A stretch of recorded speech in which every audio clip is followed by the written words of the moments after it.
America के ऊपर शैतान को पता था कि अगर मैं इनके ऊपर अटैक करता हूँ, इन्हें सताता हूँ, तो ये लोग तो विश्वास में और ज़्यादा स्ट्रांग होंगे। तो उसने अपना रुख बदला, अपना रूप बदला, अपना प्लान बदला और दूसरे तरीके से अमेरिका के ऊपर अटैक किया। पवित्र बाइबल में जब हम शैतान के बारे में देखते हैं तो शैतान का एक ही रूप नहीं है कि वो सांप है, या यही रूप नहीं है कि वो जैसे वचन में लिखा है कि फाड़ खाने वाले शेर की तरह ही वो नहीं गरजता है, वरन उसका एक और रूप भी हमें दिखाई पड़ता है कि वो ज्योतिमय स्वर्गदूत की तरह भी है। प्रकाशित वाक्य 12:9 और दूसरा कुरिन्थियों अध्याय 11 वचन 14 में इसका जिक्र है। तो यस, अमेरिका में उसने देखा कि मैं परसिक्यूट करके इन्हें परमेश्वर से दूर नहीं कर सकता हूं, ना ही ये होगा, क्योंकि वो सदियों से जानता है, बीती सदियों में उसने ये सब जान लिया है। और जितनी अच्छी तरह उसके उद्देश्य कलीसिया को बाहर से सताने द्वारा पूरे होते हैं, उससे ज्यादा अच्छी तरह से कलीसिया के अंदर आकर उसे संसारिक बनाकर, उसे परमेश्वर से दूर करके, उसे व्यभिचार में डालकर, गलत कामों में डालकर होते हैं। और अमेरिका में भी ऐसा हुआ। वहां पर उसने ऐसी शिक्षाएं ला दी, ऐसे लोग ला दिए जो कि डायरेक्टली मुस्लिमों के ऊपर अटैक तो नहीं हुआ, लेकिन उन्हें ठोकर का कारण बना दिया।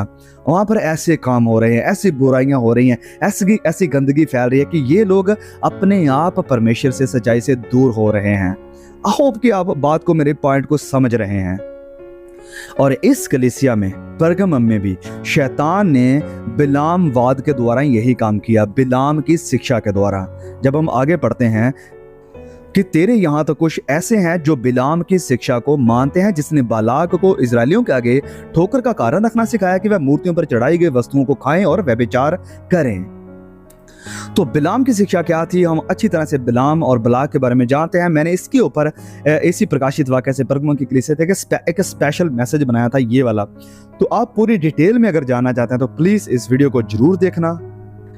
और इसी कारण हम ज्यादा डिटेल में यहाँ नहीं जाएंगे, लेकिन नटशल में थोड़ा सा बताऊंगा कि बलाम वो इंसान था जिसे राजा बालाक ने खरीदा, उसे पैसे देने की कोशिश करी कि वो आए और इजरायलियों को श्राप दे। परमेश्वर ने मना कर दिया कि तुझे ऐसा नहीं करना है, लेकिन क्योंकि बालाम को पैसे से प्यार था तो वो जब भी कर्ज करने की, उन्हें श्राप देने की कोशिश करता था, उसके मुंह से इजरायली लोगों के लिए ब्लेसिंग ही, आशीष ही निकल रही थी।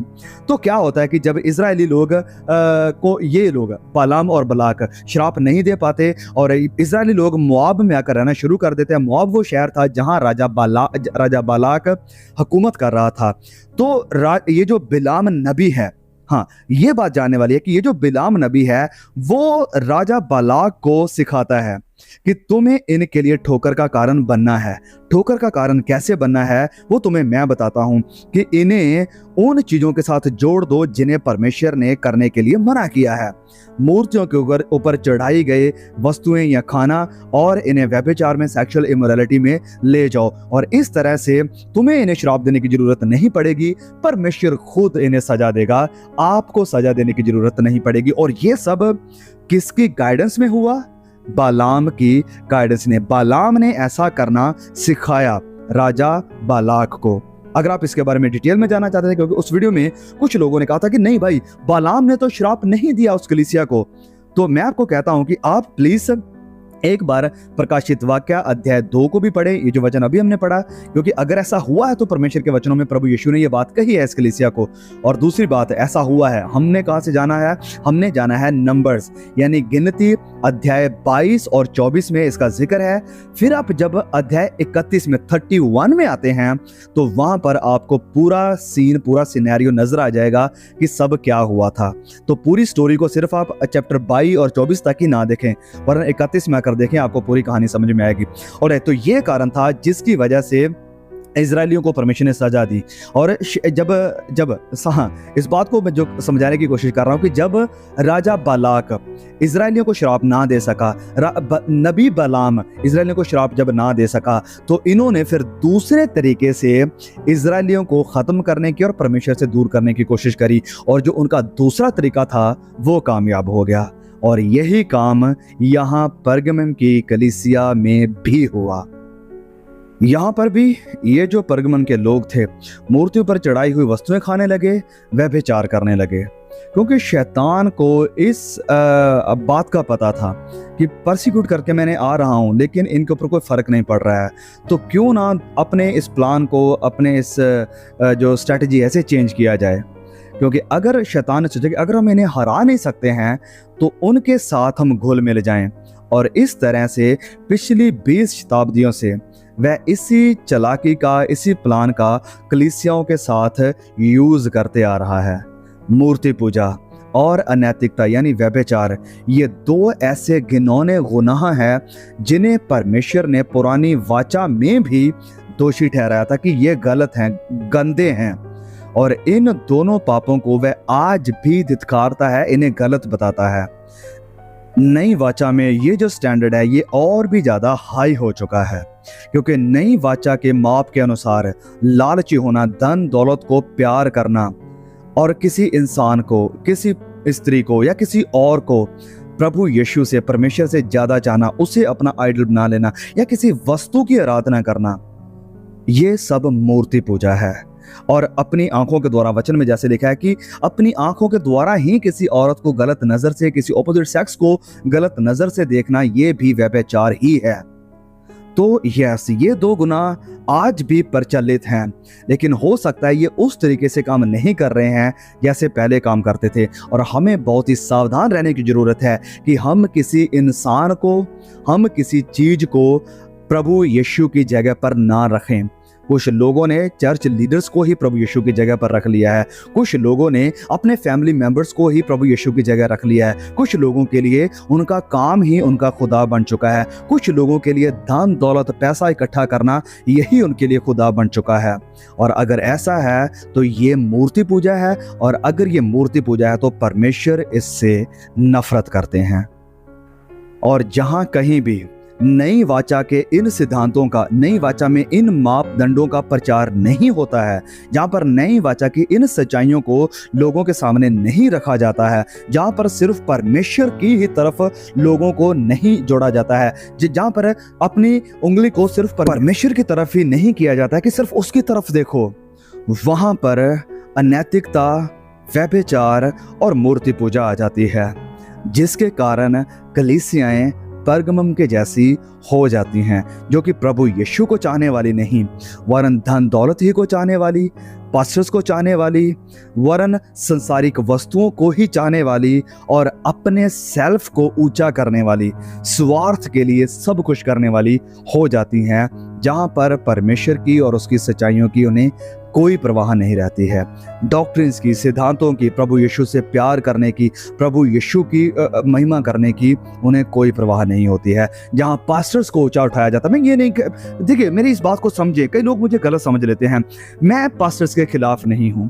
मैं चाहता हूं, जैसे वचन भी कहता है कि अपने अगुओं का आदर करो, लेकिन देखो कि तुम्हारा ये जो आदर है पास्टर्स का करना, किसी भी लीडर का, जो भी चर्च का लीडर है, क्या ये जो आदर है ये लिमिटेड है, या ये एक ऐसा रूप धारण कर चुका है कि जैसे बाकी लोग अपने आत्मिक लोगों के साथ करते हैं, अपने आत्मिक अगुओं के साथ करते हैं, कि आप भी वैसा ही कर रहे हैं कि उन्हें खुदा बना दे रहे हैं, उनके साथ ऐसा व्यवहार कर रहे हैं कि जैसे यही सब कुछ है, उन्हें ऐसे ट्रीट कर रहे हैं कि जैसे वो खुदा बन चुके हैं।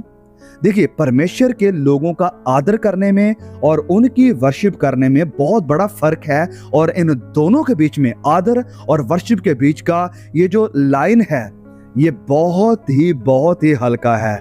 आपको पता नहीं चलेगा कि कब आपका आदर वर्शिप में तब्दील होगा। सो हमें बहुत ही सावधान रहने की जरूरत है कि जिन्हें भी हम सुनते हैं, जिनके भी चर्च में हम जाते हैं, जो भी हमारे आत्मिक लीडर्स हैं, हमें बड़े सावधान रहने की जरूरत है कि हम उनका आदर करें लेकिन उनकी वर्शिप ना करें। क्योंकि जो मैं आगे बात कहने वाला हूं वो इसी चीज के साथ रिलेटेड है कि अगुए सुस्त हो चुके थे, अगुए सच्चाई का प्रचार नहीं कर रहे थे।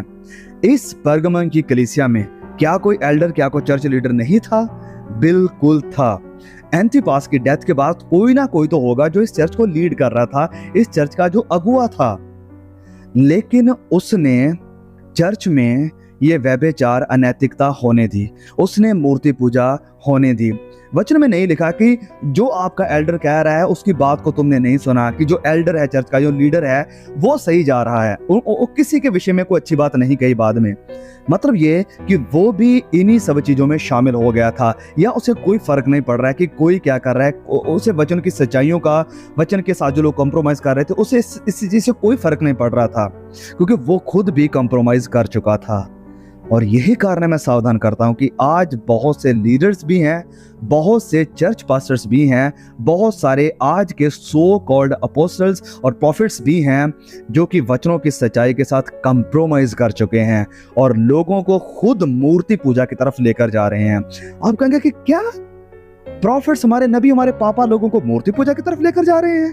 यस, वचन में प्रभु यीशु ने, याद करें कि क्या कहा था, कि तुम परमेश्वर और डैश की पूजा या सेवा नहीं कर सकते। वो डैश, प्रभु यीशु ने शैतान को नहीं कहा कि तुम परमेश्वर और शैतान की पूजा या सेवा नहीं कर सकते। प्रभु यीशु ने कहा कि तुम परमेश्वर और धन की सेवा नहीं कर सकते। दोनों की सेवा एक साथ है। और आज बहुत से चर्च लीडर्स हैं, बहुत से चर्च के नबी, आजकल के सो कॉल्ड भविष्यवक्ता हैं जो कि लोगों को सिर्फ और सिर्फ पैसा दे रहे हैं। ये कह रहे हैं कि तुम्हें बरकतें कैसे मिलनी, बरकतें कैसे पानी है, आशीषों को कैसे पाना है, परमेश्वर के सामने घर में आकर तुम्हें धनी कैसे बनना है, तुम्हें इस और उस सेलिब्रिटी की तरह, इन और उन बिजनेसमैन की तरह अमीर कैसे बनना है, तुम्हें सैमुअल की तरह, तुम्हें सुलेमान की तरह, दाऊद की तरह, अब्राहम की तरह अमीर कैसे बनना है, धनी कैसे बनना है, ये सिखाया जा रहा है। ये क्या है? यही तो मूर्ति पूजा है।